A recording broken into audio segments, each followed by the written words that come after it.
Assalamualaikum warahmatullahi wabarakatuh. Perkenalkan, nama saya Sutihat dengan NIM 1914288, jurusan Perbankan Syariah semester 6.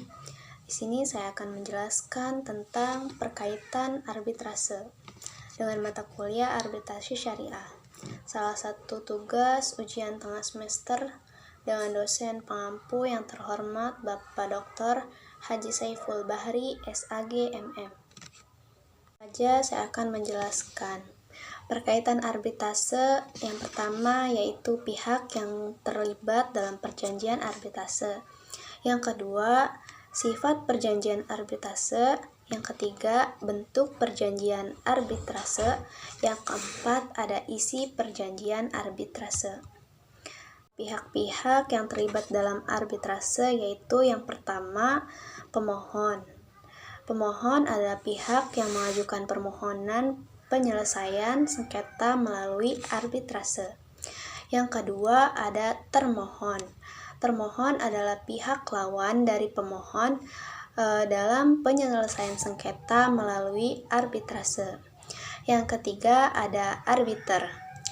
Arbiter itu adalah orang yang perorangan yang karena kompetensi dan integritasnya dipilih oleh para pihak yang bersengketa untuk memeriksa dan memberikan keputusan atas sengketa yang bersangkutan.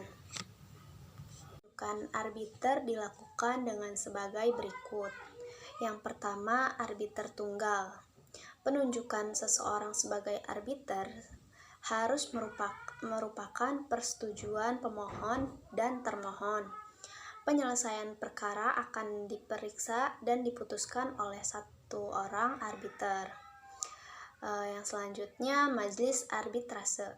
Pemohon dan termohon menunjuk arbiternya masing-masing. Dan selanjutnya, kedua arbiter tersebut memilih arbiter ketiga untuk bertindak sebagai ketua majelis arbitrase. Ada sifat perjanjian arbitrase. Berikut karakteristik berupa sifat dari arbitrase. Yang pertama, cepat, efisien, dan tuntas. Arbitrase menganut prinsip win-win solution dan tidak bertele-tele. Yang kedua, ada sifat putusannya langsung bersifat final dan binding. Yang ketiga, sifat yang rahasia, proses persidangan dan keputusan arbitrase tidak dipublikasikan. Yang keempat, sifat konsensual. Yang kelima, sifat bebas untuk menentukan forum arbitrase dan para arbitratornya. Yang terakhir, sifat adjudikasi privat yang diberikan oleh forum arbitrase. Yang selanjutnya, perjanjian arbitrase. Pada pasal 1 angka 3 Undang-Undang Nomor 30 Tahun 1999 mengartikan bahwa perjanjian arbitrase adalah suatu kesepakatan berupa klausula arbitrase yang tercantum dalam suatu perjanjian tertulis yang dibuat para pihak sebelum timbul sengketa, atau suatu perjanjian arbitrase tersendiri yang dibuat para pihak setelah timbul sengketa. Perjanjian arbitrase timbul karena adanya kesepakatan berupa yang pertama ada klausula arbitrase yang tercantum dalam suatu perjanjian tertulis yang dibuat para pihak sebelum timbul sengketa, atau suatu perjanjian arbitrase tersendiri yang dibuat oleh para pihak setelah timbul sengketa. Bentuk-bentuk klausula arbitrase itu ada pactum de compromitendo atau klausula yang dibuat sebelum sengketa muncul. Yang kedua ada acta promise atau disebut perjanjian arbitrase yang dibuat setelah muncul sengketa.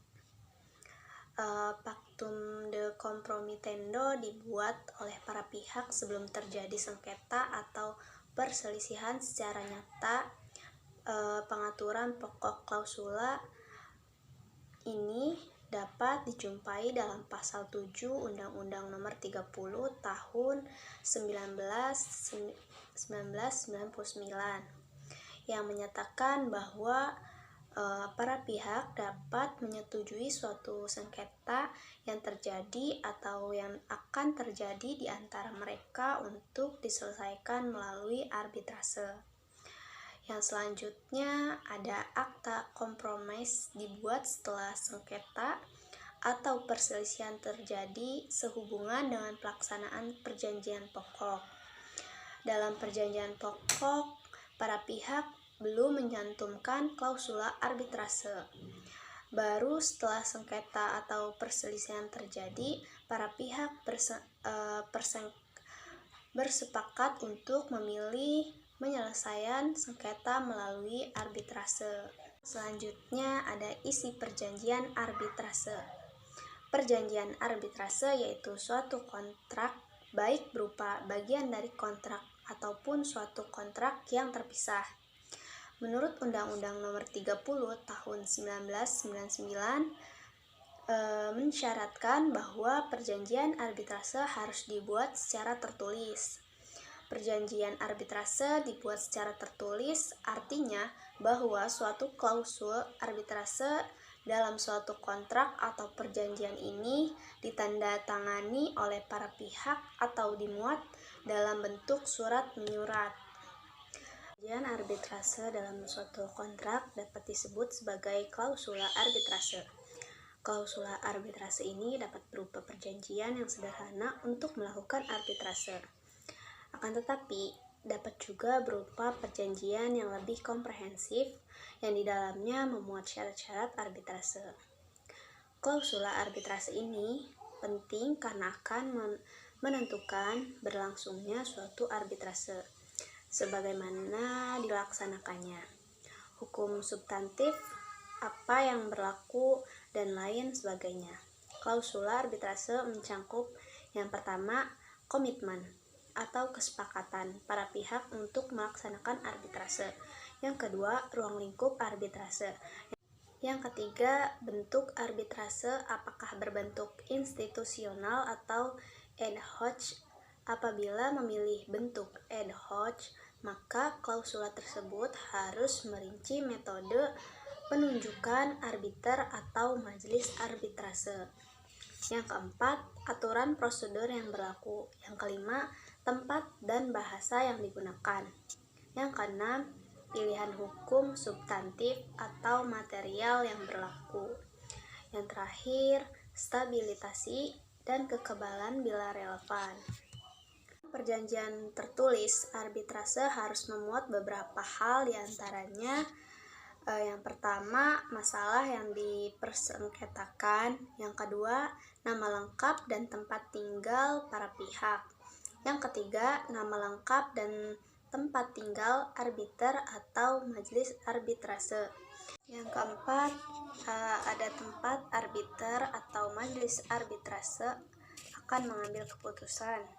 Yang kelima, nama lengkap sekretaris. Yang keenam, jangka waktu penyelesaian sengketa. Yang ketujuh, pernyataan kesediaan arbiter. Yang terakhir, pernyataan kesediaan dari pihak yang bersengketa untuk menanggung segala biaya yang diperlukan untuk penyelesaian sengketa melalui arbitrasi.